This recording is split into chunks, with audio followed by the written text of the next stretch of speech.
Again, you go back to the body factory. The body is made up of the 5 elements in a goo.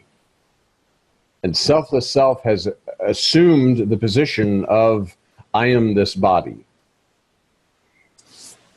But this body returns to the 5 elements. So whatever was there that assumed this body will be there after this body, because this body appeared on that spontaneous presence. And this mind then creates the world. It's all just a form-based nothing. Mm-hmm. Yeah. And then the mind churns and creates an I am somebody else who can then relate to others. It becomes subject-object knowledge, rather than just objectless knowledge, which is how it actually is. Because your own selfless self, you, the selfless self, without anything appearing in consciousness, like you were saying, the objects in consciousness, of which this body and your body and all the things that we're seeing are objects in consciousness, but you're not an object. You're the seeing, the seer of these things, and there's nothing to see when there's no objects. There are objects that are appearing, but there's no interest in them with attention, so no thoughts can be directed for identifying, and then identifying that this object, how it relates to a me. These are just things passing, coming and going.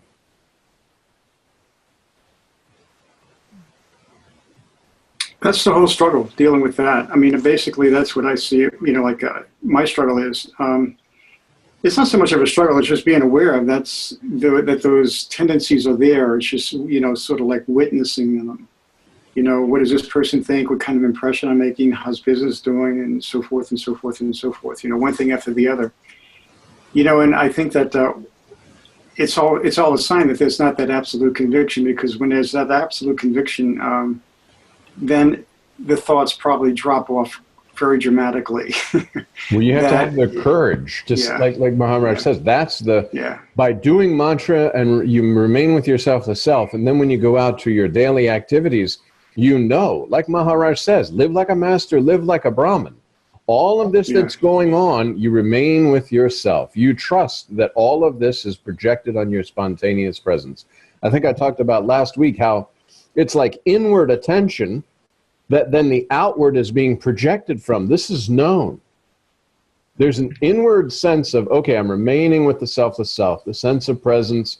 I'm knowing this. I'm feeling this. And this feeling is arising on top of my spontaneous presence. Everything, by going inward, projected outward, and this outward is then seen, but from the inward self. Then this becomes, next step is, this body is arising in my spontaneous presence. I think Siddharameshwara Maharaj talks about the different bodies, the subtle body and the gross body and all that kind of stuff. So all of these things are seen as arising on that spontaneous presence. And when you know yourself in a real sense through mantra, the only thing you're doing is erasing all the illusion that's been covering up this sense of yourself through thoughts, through ideas, and through the belief in the world. Because as soon as you are an I am somebody else, the world appears. Nisargadatta Maharaj and Ramakant Maharaj have both said, first thing in the morning, you feel that sense without anything, just I without anything. That I without anything is your own selfless self being sensed through otherness, which is this body. And that is where you remain. And then there's not even a you to remain, because it's spontaneous. There's no longer an I am somebody else trying to do anything. It's spontaneous actions that are just flowing. They're just scenes come, and there's activity and whatever right in the scene, and then the next scene, and then the next scene, and the next scene. There's nothing carried over. There's no footprints and memories. There's emptiness acting. spontaneously, without the thought of spontaneously acting. It's not good to sit there and say, okay, I'm going to be spontaneous. How does that happen?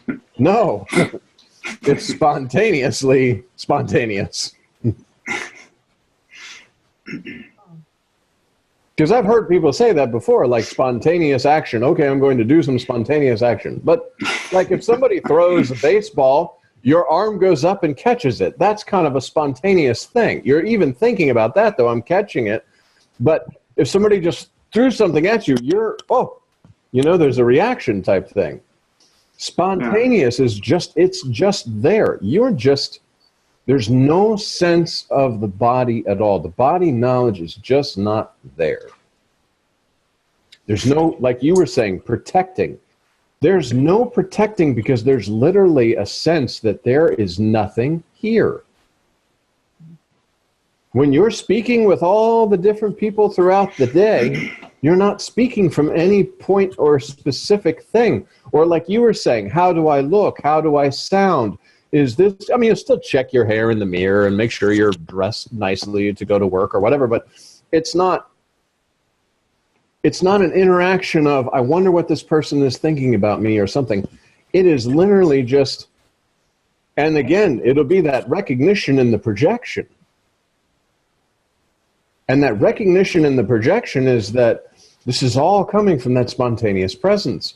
And not a spontaneous presence from an individualized sense of consciousness. Spontaneous presence. The whole world is arising on this spontaneous presence.